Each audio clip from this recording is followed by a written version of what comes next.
नागपुर में मीडिया से बातचीत के दौरान विजय वडेट्टीवार ने कहा है कि आज देश के युवाओं के भविष्य पर बड़ा सवाल खड़ा हुआ है। उन्होंने कहा कि मुद्दा सत्ता में कौन है यह नहीं, बल्कि युवाओं के भविष्य और उनकी समस्याओं को प्राथमिकता देना है। उनका आरोप था कि सरकार पूरी तरह संवेदनशील हो चुकी है। वडेट्टीवार ने कहा है कि शांतिपूर्वक प्रदर्शन कर रहे छात्रों पर बल प्रयोग कर उन्हें डराने और दबोचने की कोशिश की जा रही है।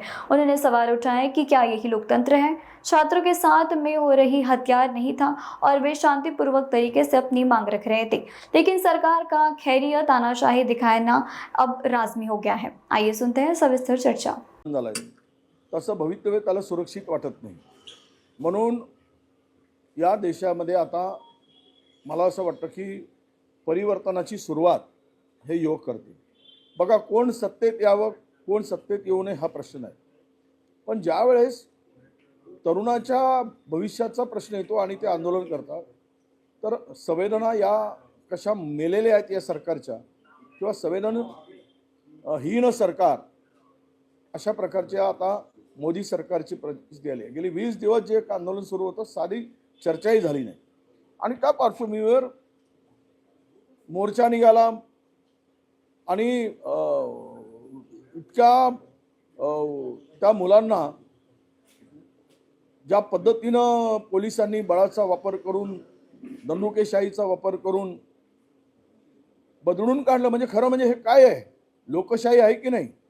बरं, त्या मुलांच्या हातात शस्त्र नव्हते, मुलांच्या हातात बंदुका नव्हत्या। शांततेच्या मार्गाने आंदोलन करणाऱ्या मुलांना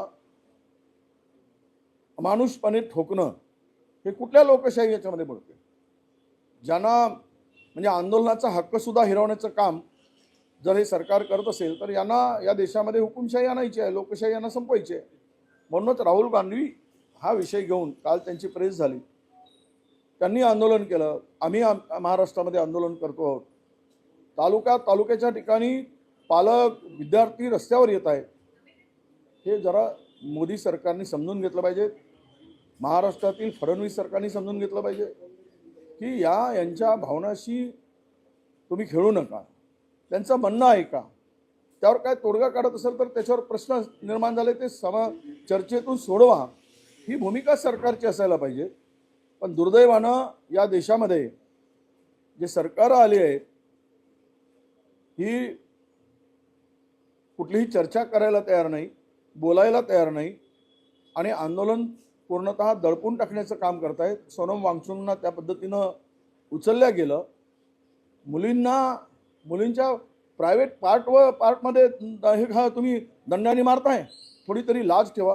हे काय पोलीस दिल्लीचे महिलांचं संरक्षण करू शकते?